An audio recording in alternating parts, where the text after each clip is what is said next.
आज मी तुम्हाला दाखवणार आहे हरभऱ्याचा पुलाव।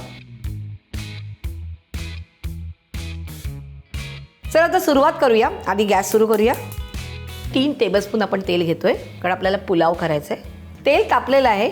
आपण ह्यात घालूया 1 टेबलस्पून बारीक चिरलेला लसूण, अर्धा इंच आलं बारीक चिरलेलं, 2 कांदे बारीक चिरलेले, 1 टोमॅटो उभा चिरलेला घ्यायचा आहे, 1 टेबलस्पून गरम मसाला, अर्धा टीस्पून हळदी पावडर, 2 टेबलस्पून काजू घेतलेले आहेत। आता आपण घेऊया हरभरे। हे मी सोलून घेतलेले आहेत आणि खास करून हे संक्रांत जवळ आली की ह्या महिन्यातच मिळतात, तर आणि खूप छान लागतो ह्याचा पुलाव। तर आपण ते ह्यात घालूया। उकडून वगैरे काही घ्यायचे ना, डिरेक्टली करायचे। आता आपण हे छानपैकी मिक्स करून घेऊया।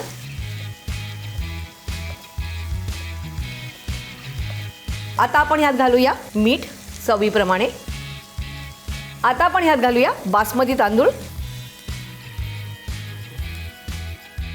थोडीशी कोथिंबीर। आता आपल्याला हे सगळं मिक्स करायचं आहे। इकडे मी जो हा तांदूळ घेतलेला आहे तो स्वच्छ धुवून फक्त पाण्यामध्ये घालून निथळून ठेवलेला आहे, भिजत वगैरे नाही घातलेला आहे।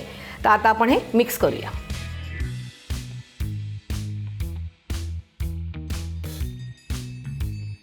आता हे मिक्स झालेलं आहे। आपण आता ह्यात पाणी घालू। तर बघा, आपण हा पूर्ण वाटी भरून तांदूळ घेतला होता।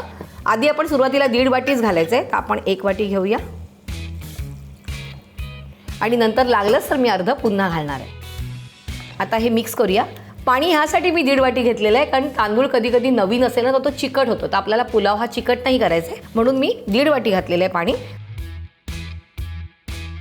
आता आपण झाकण ठेवूया आणि वाट पाहूया।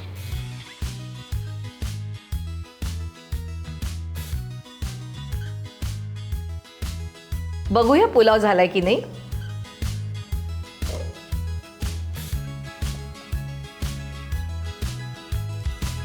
येस, पुलाव रेडी आहे। आता आपण प्लेटिंग करून घेऊया।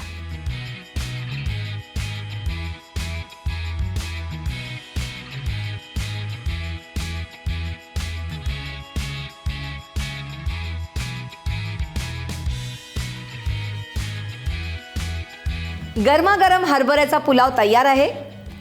ह्या सीझनमध्ये मस्तपैकी हरभरे येतात, त्यामुळे तुम्ही आणायचं आहे, पुलाव करायचा आहे, मला कमेंट्समध्ये कळवायचं आहे आणि पाहत राहायचे रुचकर मेजवानी।